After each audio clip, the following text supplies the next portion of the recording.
Hello friends, welcome to my channel. আজকে আমি তৈরি করেছি মুচমুচে পেঁয়াজি, সেটাই শেয়ার করছি। এখানে আমি 3টে পেঁয়াজকে কুচি কুচি করে কেটে নিয়েছি। দিয়ে দিলাম নুন আর কালো জিরে। এবার দিয়ে দিলাম 2টো কাঁচা লঙ্কা কুচি।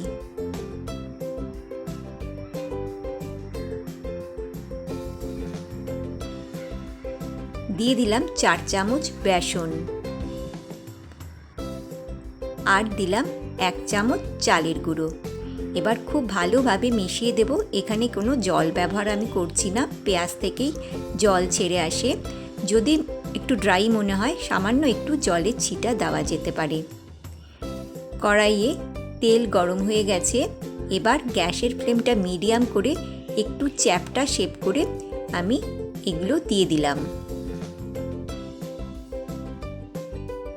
একটা সাইড ভাজা ভাজা হয়ে গেলে উল্টে দিলাম।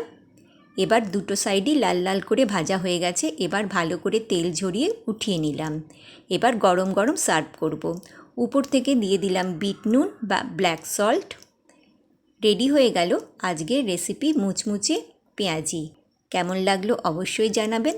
ধন্যবাদ।